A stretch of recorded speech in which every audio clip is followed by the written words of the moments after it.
This discussion. Just to share, I spent almost about 2.5 decades, that's almost about 25 years, either selling mobile phones or making mobile phones or using mobile phones. And one particular thought that always crossed my mind was, broadcasters across India are all actually looking at having 1 billion screens available to you just like this. And well, if you feel you want 1 billion screens available to you just like this, then the answer is D2M. So I'll probably let Parag tell us more about what he did, what he thought, and when he designed the D2M devices, and then we'll take it ahead from there. Over to you, Parag. Thank you, Arvind. Audible? Yeah. So traditionally, if you look at the broadcasting industry for over 100 years now, I think Mark probably in his keynote yesterday explained, right, that we're kind of obsessed with the tower architecture, right, high tower, high power kind of stuff. If you look at how it has evolved, we had you had these towers all over, and they would deliver content to Yagi antennas, which in childhood would put it up and watch them, right? So that architecture was not very suitable for a mobile phone. A phone typically has an antenna which is -5 or -6 dB gain, which is effectively about 25 or 26 dB of link margin. 25 dB in terms of linear scale is what?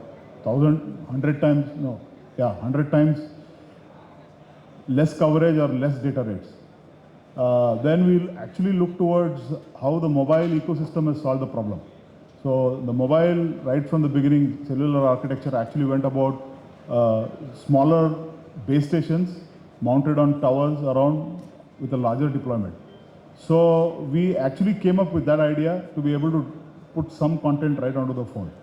So along with the transmit architecture, we also realized so far broadcasting is actually running in a silo to the telecom network. The telecom networks have advanced so far, and the broadcasters have always been in a silo. Now it has become so siloed that a lot of people in the telecom world don't understand that with one single broadcasting stick, you could actually have infinite number of viewers without adding load. So if you look at a lot of the IPL statistics that the streamers put out, they proudly say we got 100 million viewers, concurrent viewers. So what's great about it? That's a 100-year-old technology, right? But then what happens is, since that is not integrated into the overall OTT architecture, people begin to think that broadcasting itself is dying or decaying.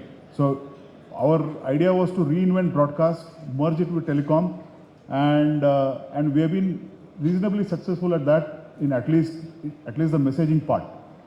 So much so that now we have the 3GPP, which is the standardization body, which is already looking at broadcast as one of the toolboxes for 6G. So also, if you look at the current OTT architectures, from a power efficiency perspective or even from a spectrum efficiency perspective, they are broken because when somebody streams IPLs for 100 million concurrent users, you got 100 million streams going to each of those 100 million users, right? So there's a lot of data center power, there's a lot of transcoding, there's a lot of compute power, there's a lot of storage that gets wasted. So in that sense, D2M is a very effective way of actually pushing content to mobile devices. And well, somebody might argue and say that this is a very old technology. We had Nokia doing it in 2005 with standards like DVB-H and all of it. But over the last 20 years, the behavior of people has changed, right? Behavior of this generation has changed. More people watch content on the phone than on, at least in our parts of the world, especially the younger generation, than on the televisions. So that social behavior, along with an architectural changes, including better chipsets and better phones and all of that, have enabled this technology. Thanks, Arvind. I think, Parag, we've been often talking about it, and I always ask you what's the cost, and what would it mean to the consumers, so on and so forth. Last you told me is, imagine your phone is on flight mode and you still get all the broadcast. So you could shed some more light on that as well. Yeah, so today when you watch content on say on your on your mobile phone, typically there is a data plan associated with it. You are actually carrying a lot of that data, right? So that actually gets charged to the user as the data plans, and your consumption actually goes up drastically. And once you start consuming high quality video, this is an experience that I had during COVID when my children actually started to do online. I had moved out of Bangalore, and I didn't have IP, I didn't have broadband access at home. So I would take these dongles and actually stick them up, and that's how children attended school. So the plans would get over in less than a week, right? And this is not very high quality video. If people start to do a lot of high quality video, the plans actually exhaust, and to a large consumer base in this country, that is not acceptable. So with this plan, with this architecture, your data plans would not become zero, but at least would be substantially reduced, because then you are getting an alternate way of delivering video, especially live video, and also some of those uploaded videos that come along. Thanks, Parag. Eric, let me come to you. You come all the way from Korea for this particular convention. And Korea, I believe, already this technology is in use. So could you tell me more about what you see in Korea and how the people are using it? So the Korea is the world first in the world to commercialize ATSC 1.0 and 3.0. But Korea is a little bit different from the India. So Korea is very small, but the India is very huge. Also, Korea people has affordable to pay for the data fee, but D2M and ATS 3.0 landing in the Korea is not so good, but there is some like a different situation, I think. So I think best country for the D2M is India. So because this is a new revolution and the new technologies, and it can be accessed to even the remote area. So that's the reason why our company invested in this D2M technology. I think the D2M is not only for the technology, but also for the some like humans oriented like actually solutions. So it can be improved the quality of the life. So the happiness index of the family, because with the D2M technology too, D2M technology can provide data free, Wi-Fi free, internet free to the people in the remote area, it's a village in the India. So I think this is the best solution for the India, because there are a lot of the people living in village areas who cannot afford to access the internet and the Wi-Fi. So that's the reason why our company is investing in this D2M technology, not only for the technology for the people in India. So our investment, the passion for this D2M will continue. So thanks, Eric. In India, if you really look at it, it was roti, kapda or makan earlier, but now it is roti, kapda or makan and content. So I think D2M checkbox is probably all those particular things. On my right, I have Sanjeev, ahead of Parag, who's the Chief Manufacturing Officer as well as the Executive Director for Lava. And I think they took a bold step a couple of months back to actually have faith in the technology, have faith in the founders, and actually design a phone around the D2M ecosystem. Probably I'll ask Sanjeev what really motivated you to actually do that when this is considered as old technology, so on and so forth. But what is the newness that excited you in doing this particular project? Thank you, Arvind, and good morning to all of you.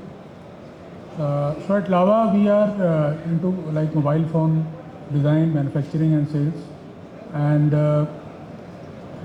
once I got introduced to this technology by Parag, so it was totally revolutionary for me, because you see, the mobile phone is so much data dependent nowadays. So everything is on internet. So you have to consume data. You have to have good data availability for all the applications. So this was the one thing which was totally breakthrough, where you don't need data, and by directly broadcasting free to air, the users can get content.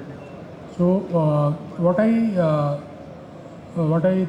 observed and thought about this was that this will become aspirational for our phone users. So still there are many users in rural areas and who use feature phones, and they don't have access to good network, they don't have good data still available to them, and this will become a boon for them, that they will have direct to air channels where they can get news, they can get other information, they can have entertainment, and without any significant cost.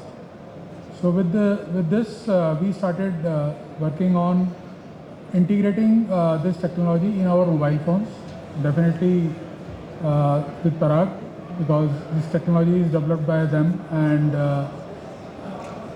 so at present it's in good progress stage.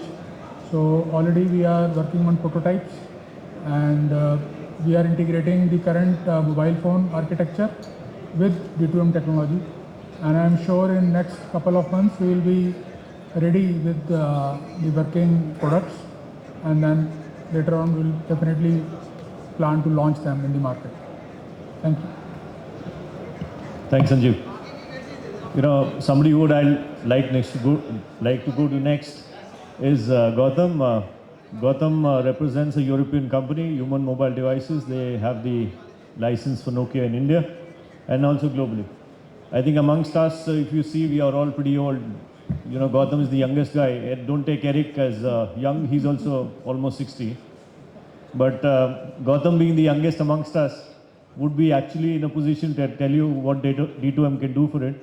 And Gautam, you are a European company, but what really excited you to go ahead with D2M?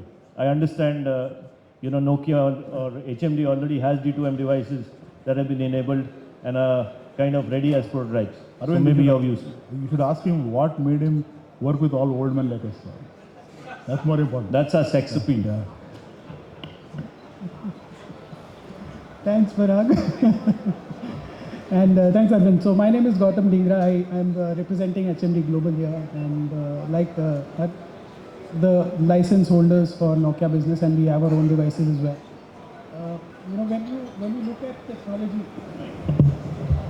When you look at technology, specifically, at times you will realize that sometimes things are, you've done way in advance.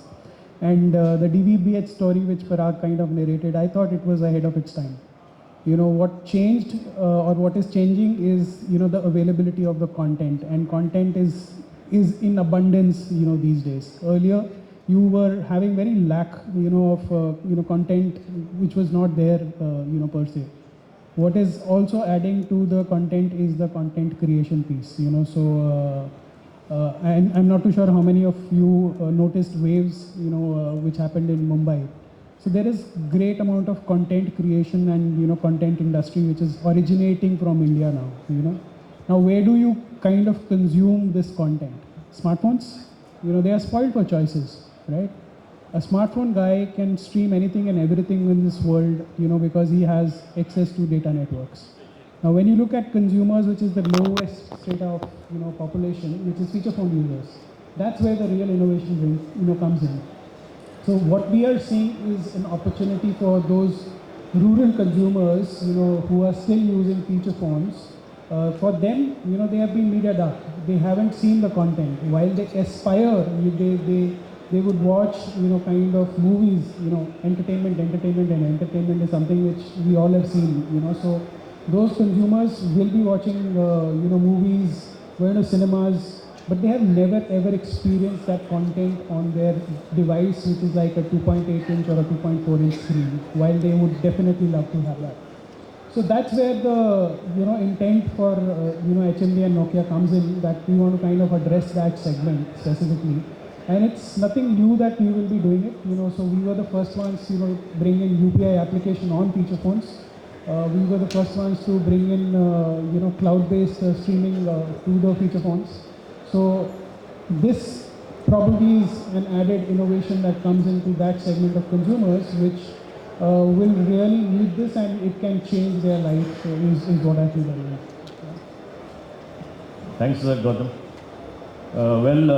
Between Gautam and Sanjeev, they're talking more about the feature phones, so that covers about 300 million users in India.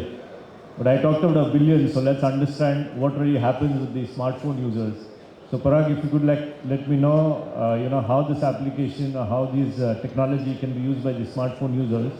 And then that would be probably very exciting enough for all the broadcasters sitting here, that they have access to about 1 billion screens if you have D2M here. Thanks. Yeah, I think I remember my first, when I first actually met Gautam, I think, it was about a year and a half back. We never thought that, the feature phone would actually be an end customer for us, right? And then, and also we, sit in these air-conditioned rooms, and in our ivory towers, and we have this feeling that everybody has this phone. That's not true. I think that was eye-opening, and it's very revealing for me. Having said that, the original intent of this was for the smartphone. The technology was for the smartphone.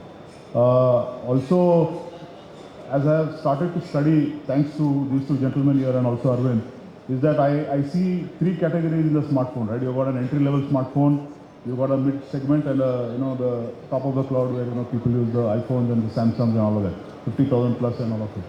So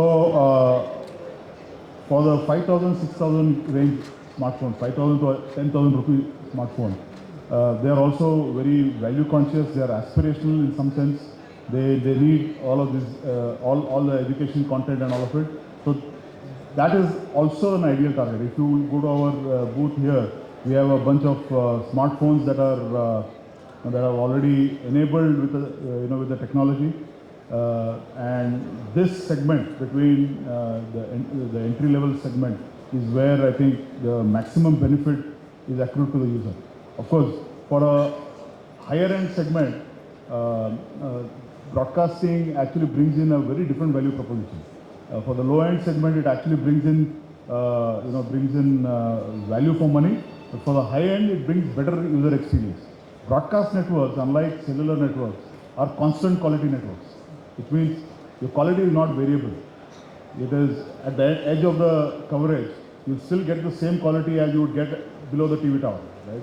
Whereas in a phone, it's a best effort network in the sense that on an average, you measure spectral efficiency on an average. Here it is always the spectral efficiency is measured at the edge of the network.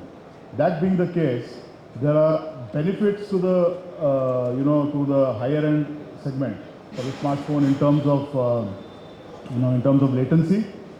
A lot of times you watch OTT and somebody is watching linear TV, especially in large matches.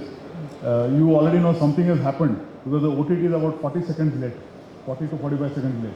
So this is an additional advantage that comes as a better UX, and also you can get and push higher quality video through this. Imagine you start to push 4K video across the current networks, right? What happens, right? You won't get that thing. Largely also because all phones will be in the coverage area that can receive 4x. You don't have enough SNR to do that. So while the feature phone is a very exciting market from an inclusion perspective to bring up people up and like Gautam said, make the media dark, underserved areas light up. there is a significant benefit to quality and to cost for the smartphone users. And very often, like I began, sorry, I'll just take a minute more. The current OTT architectures or our current video consumption is pull-based, which means you go looking in YouTube or you go looking in your favorite OTT app and look for some, look for some content that you like, and then you pull that content. So that pull actually is enabled by a whole bunch of CDNs behind it, right? So when you say watch Jio Hotstar on your phone, maybe the CDN that is serving you comes not away from Mumbai, but the main data center, but somewhere close to you. Now, with D2M, it is possible to actually convert that pull to a push. A push architecture is what is extending the CDN, not just at the edge, but right onto the phone. And as the gentleman will tell you, the price of memory drops faster than the price of compute on the phone. Your phone itself can become a CDN. So that also brings us to the theme of what BES this year is about AI, right? Most abused word, but you could have machine learning that actually pushes content based on the fact that 10% of the content that is viewed, that is created is viewed 90% of the time. So the likelihood that if you watch one particular series, you watch the next episode of the series is very high, right? So if you use that statistic and if you use that principle, you do what's done in computer architecture, which is caching. So you cache more and more closer to the user. As you cache closer to the user, even the OTT user experience goes up, and that's the ideal, the ideal user base for that is a smartphone or even a laptop. And we have collaborated with Intel to create a laptop that already has a D2M technology in it. So a laptop or a smartphone or a feature phone, any one of them can actually become a target D2M device. Sanjeev, over to you. I mean, with what Parag is saying, how would it actually start impacting your cost structure, given that there's less memory and there's compute happening somewhere else? Definitely, it will be a great benefit for smartphones, because if you see a typical bill of material for a smartphone, then around 35 to 40% is the cost of processor and memory.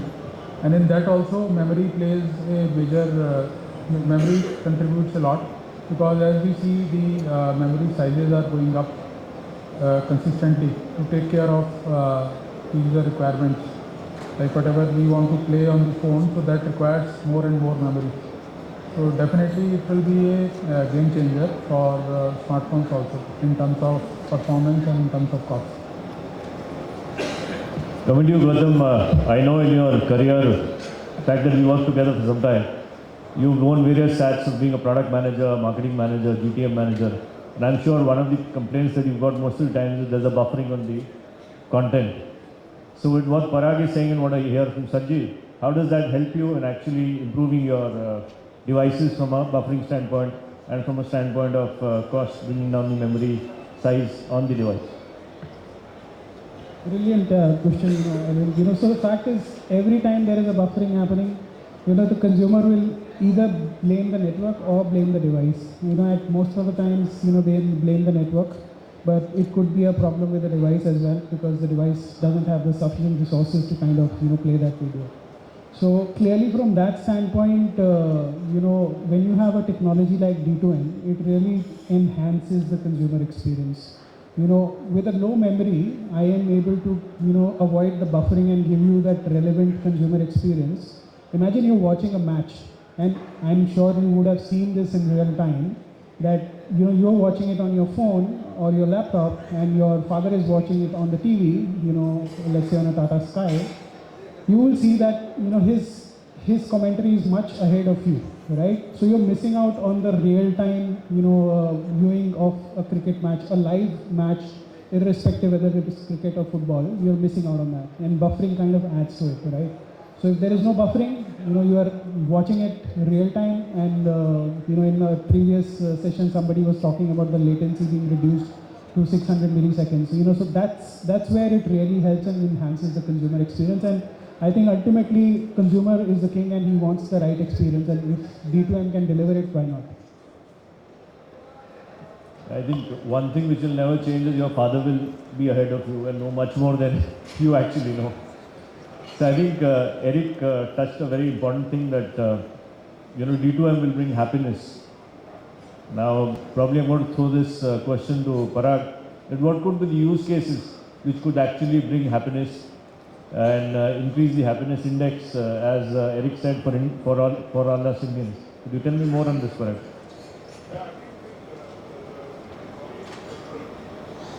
I think also this is the first time probably there's going to be reverse osmosis of technology, right? So the feature phones probably would adopt first, and then maybe it will go back up to, usually it comes top down, it is going bottom up. Potential to do that. We're not there yet, but that would happen. I think while we're focused a lot on entertainment, it's also, there's a lot of, there's a big public use case, which is education.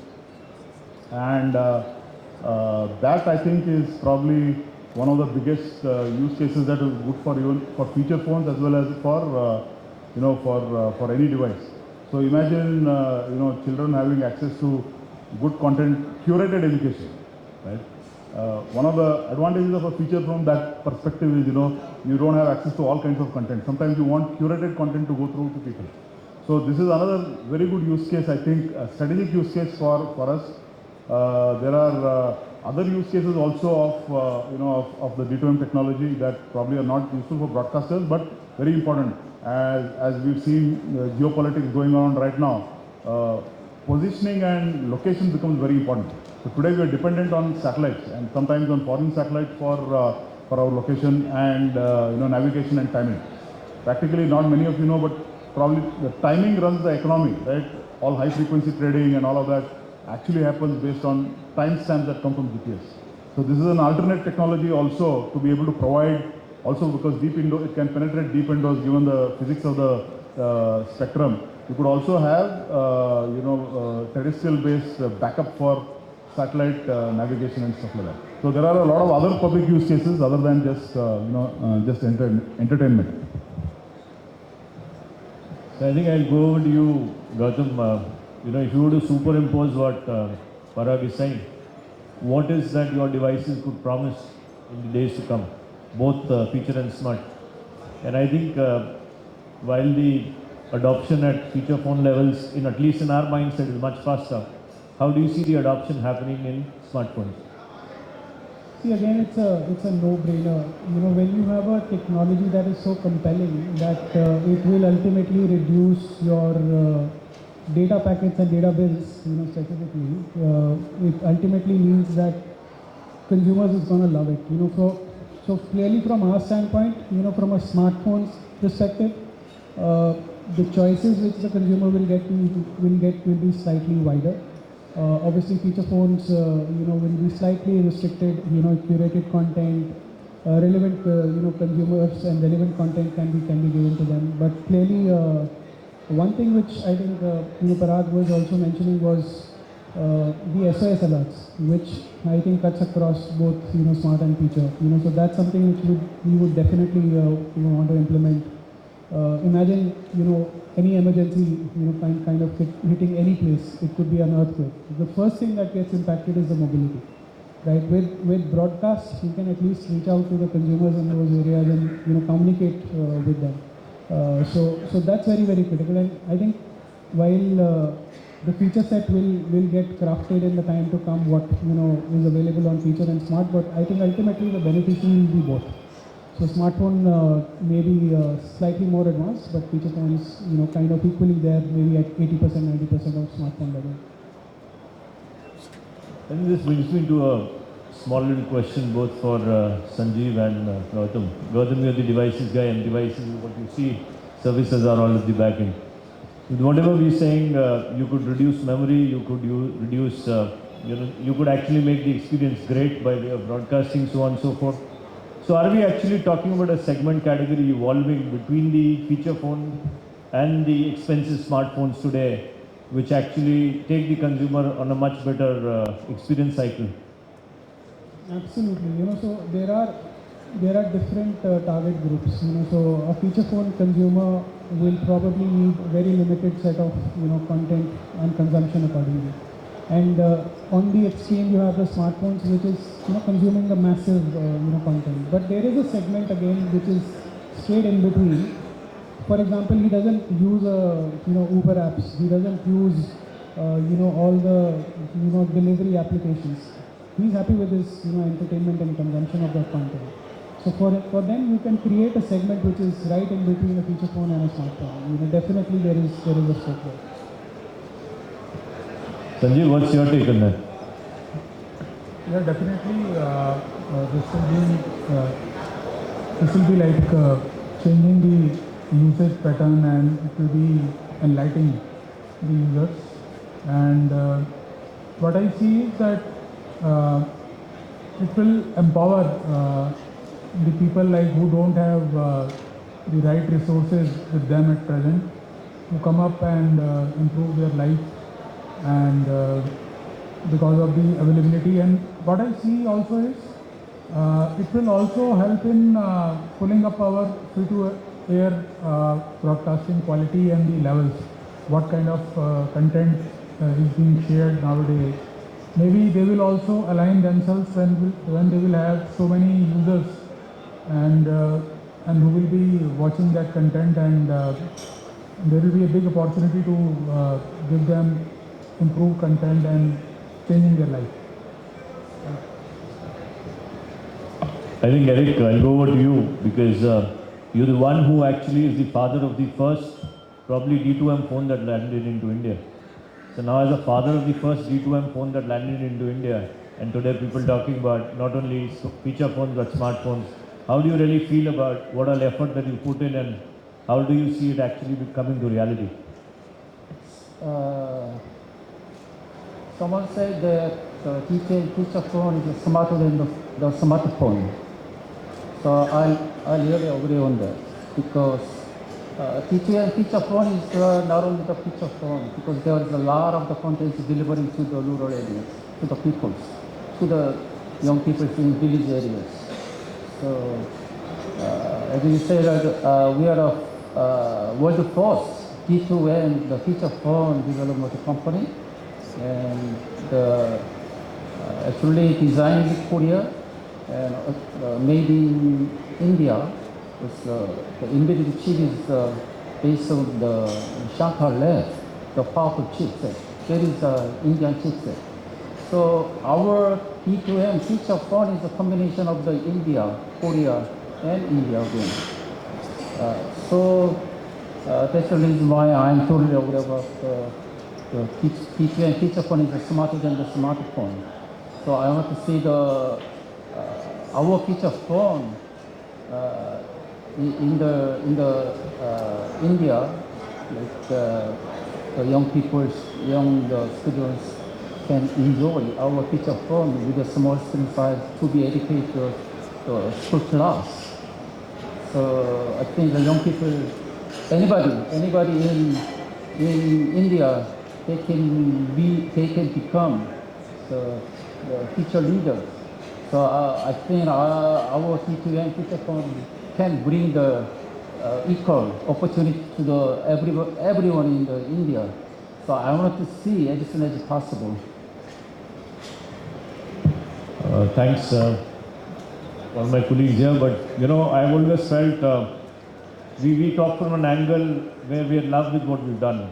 But the real use case lies in the consumer. So probably I'd like to open the floor to any questions. And we have about 15 minutes to answer questions. So if there's a mic, could we have some questions from the audience? If there are. Yeah, there's a gentleman in the green shirt here.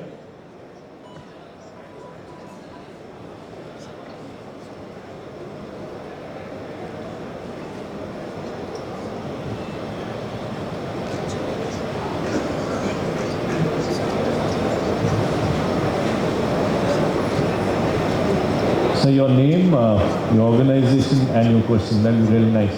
Thank you. Hello. My name is Naveen Kumar from Samsung Electronics. So I have a couple of questions. Thank you for the good session. So, first question is, what is the regulatory status actually for adopting D2M in India? Like, if, there is D2M is adopted as a national standard or not? So, what is the progress? If you can like share the status for that, that is a. And the second is, can you give like the good example, good success story around the globe actually? Because this is dependent on ATSC 3.0. So ATSC 3.0 is already adopted in US and Korea. So how was the success actually of D2M, this technology in Korea and the USA? And third is like, as you know, like recently Indian government has adopted DVB-S S2 standard actually for FES satellite tuner. So like to cater preview services by Prasar Bharati. Now how this like ATSC based technology will conflict with the existing DVB standard. So how it will impact, because it is not only for mobile. Somehow it will go to TV also in future. So how they will co-exist actually, like one DVB based and another is ATSC based technology. Thank you. So probably the best guy to answer this is on my right. That's Parag. I would have loved to have you on the panel here actually. No, on the regulatory aspects, I think there have been. I'm as aware as you are on the public thing that is happening. I think Prasar Bharati is committed to it. So you probably will have to. I'll defer it to them to talk about the regulatory aspects. I'm not qualified enough to talk about it. I don't know. You had too many questions. What are the second one? I'll probably cut them. So second one is about the use cases in Korea and the US. Okay. The success stories in Korea. In Korea and in the US, the technology was primarily meant for TVs and automotive. So it has been fairly. I think in Korea, Eric can speak about it. Given their regulatory landscape, I think it was more. It's been very successful on the TV part, right? This is the first time that we're trying to implement it on, on the mobile use case in India, because in India there is the viewership, the habits, the cost structures and all are more suited for the mobile phone in India. Having said that, it doesn't stop you from using it only for the mobile. I mean, I think maybe it is a little bit. It's a mobile first strategy, but not necessarily only restricted to the mobile. A lot of use cases are coming up for what I call the broadcast bit, which is firmware upgrades. Right? Today, all electric cars are connected cars, and these are all downlink heavy. Once these are downlink heavy, and you've got millions of cars to be updated, and it's happening probably in the US already. Tesla and others have a software update available every other day, right? And the cost on a cellular network actually goes up for them, and the same broadcast bit goes all over, right? And same thing with other software upgrades as well. So there are use cases, and then there is maps. So this is not necessarily restricted to the phone. It can be, once the thing goes on air, like any other FTA, there's going to be I believe there's going to be a business model where there's going to be premium, right? There's going to be some free content, and there's also going to be premium content. So any free content, any tuner can stick up and get that content. So that won't be a problem.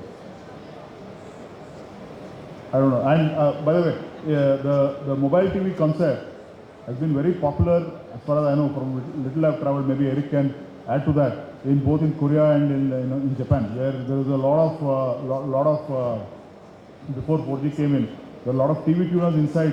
Practically every phone had a TV tuner inside a phone in Japan, right? So that has now changed to a data plan, and eventually, as streaming goes at scale, it will come back to broadcasting, provided broadcasting is part of the entire ecosystem. I hope I answered your question. Do you understand answer, my friend? One more? Yeah. So maybe Eric can answer you something on Korea. So Korea has a very small land area. So less than the 1 state of the India. But internet speed is the best in the world. This is not and there is no interaction. So these things do not differentiate from accepting D2M. Also, Korean citizens can afford to pay some certain amount of the data fee. Even data fee in Korea is among the most expensive in the world. So there is a different situation between Korea and India, I think. India is a very huge country. I already addressed it at the beginning stage. And then D2M coverage is very huge, more than 40 miles. So in terms of the capex, so D2M is a very good solution for the India. So there is, I think, a little bit different, like geographic situation and some like the internet and the other situation. So I think what Eric's trying to say is, even in economies where price or price of data to the customer is not important, D2M has been successful primarily because of the advantages or the use cases that are there. I mean, I did see a demonstration related to cars in Korea, and it was a different case altogether. So probably there's a gentleman behind you who wants to ask a question. You as well. I'll just go to the gentleman behind. Hi, this is Ramki from Sports Mechanics. This question is for Parag. When you're talking about D2M technologies being useful for education, I think there's a great use case in sports as well. And sports, making India a sporty nation is very, very important. We are a sports viewing population, not a sport playing population.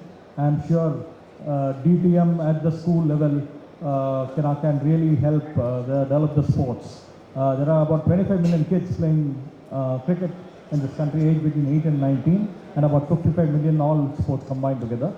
And in cricket, I know that there are hardly about 3,000 accredited coaches. So even if you take 1:100, coaches training ratio, you're talking about 250,000 coaches need, and we are at 3,000. So I think there is a huge problem which can be solved through D2M in sports, from a coaching, player training perspective, and from a fitness perspective.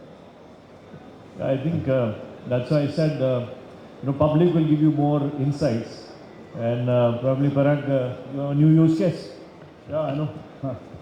I think in Stadia applications are also one of the starting things that we have seen, not just in India, but we've got requests from all over the world. I mean, whenever you watch a match, a lot of times if you're behind, you're not able to watch, because of congestion, you're not able to watch stuff on the phone. This is a good way of probably, first delivering there, and then, like Ramki said, I don't know, I mean, there are a lot of other use cases that it turn out. This is just a video distribution platform. So, and it kind of democratizes the video distribution in some sense. So, use cases can come on top of it.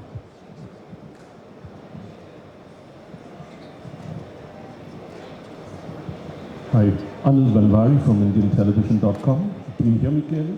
Is it clear? Yeah. Okay. So when I saw Sankhya's telecoms demo, Tejas, sorry, not Sankhya, at I think it was at IBC or it was at Broadcast Asia. You guys were still working on getting the devices out in place, smaller chips, you had a dongle on top, which was cumbersome. So how far down the road are you with the device manufacturers? That's one, to get just the chip rather than the dongle, which is jutting out, which makes it cumbersome. That's one.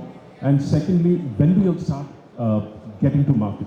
How much time frame do you have? So I think the fact that we've got these two guys, brands who are actually building phones, they are better at, what you saw probably was a prototype, right? Engineering prototypes. So as engineers, we tend to have, clunky stuff. That's also the reason why, the designers actually have to get in. We now have, Gautam and Sanjeev should probably answer that question on how far we are. But I think this is going to be kind of time to the infrastructure build out. As the infrastructure gets built out, the consumer devices become aware. The consumer devices become available. So that's about 6 months to a year away. How are they estimating what kind of capacity they have to build in? How are you estimating? So the big dongles versus just a small smartphone-looking kind of a device rather than, or a feature phone-looking kind of device without the dongle sticking out, which makes it cumbersome? How far, you got my question. I think You should go and watch the demos now. Yeah. Probably they're all integrated. We have got both integrated and a dongle sticking out. So maybe you can then change your comment or change your opinion based on what you see right now. And just to add, see, the point is that, like Parag mentioned, that as engineers they will think of just how it will work. As a consumer-facing companies, we will push in that you need to have smaller and smaller and smaller modules. So that's what their job is, and that's where the real innovation is happening. And like you mentioned, that please go and have a look at demos now. It's only the antenna which is out, which again we are pushing that it should go in. So those kind of innovations will happen, and I think it's 6 to 12 months away while the prototypes are all available. But in 6 to 12 months you should be able to see a good decent device, provided that yes, networks are rolled out and the content is available. So how long will the content take? That's another one. Because having a device, having the service available. So I think, yeah, you're right. It has always been a service-first approach. So from what little we have evangelized with a whole bunch of broadcasters, they're all pretty excited on getting that content in. Of course, there are certain regulatory things that need to be ironed out. I think there's a lot of stuff on public domain on what MIB and Prasar Bharati are doing on this. So probably, what I believe is there's a lot of support for it. So we'll see how that pans out. You didn't answer my question. That's okay. I can't answer your question. I don't know. I'm not qualified. There are things that I don't know. I think we are almost toward the end of our session. Probably thanks a lot to all the gentlemen on the stage for making it such an exciting and learning session for all of us.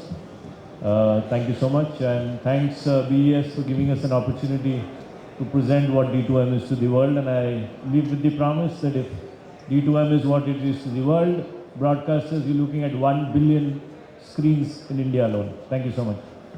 Thank you. Thank you, Arvind. Thank you everyone.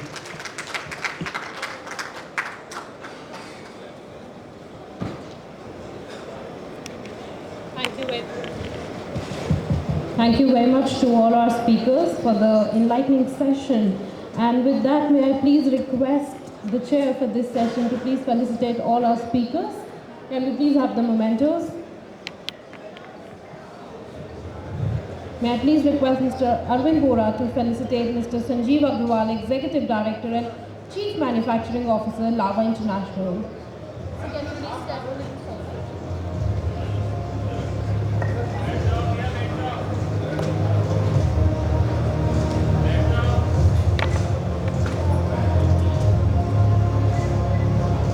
Ladies and gentlemen, can we have a round of applause? Thank you.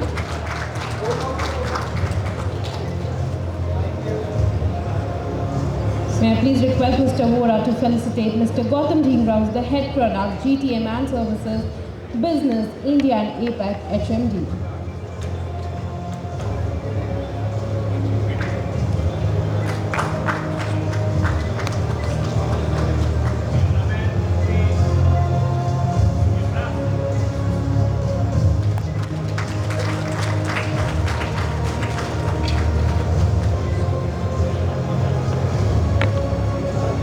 Now please invite Mr. Parag, Naik, Executive Vice President, Tejas Network, to please step forward for the felicitation.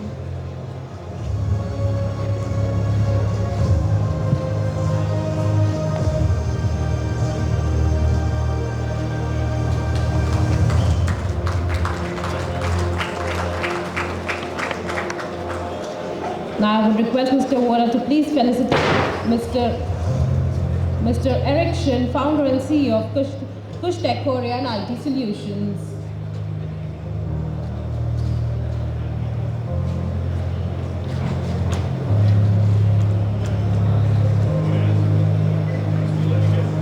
Ladies and gentlemen, a round of applause, please.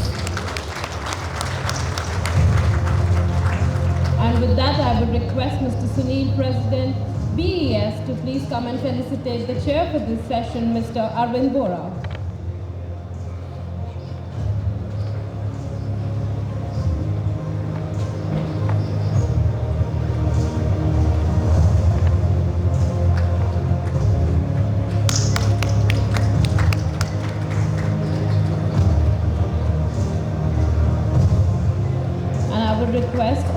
speakers to join us for the group picture as well, please.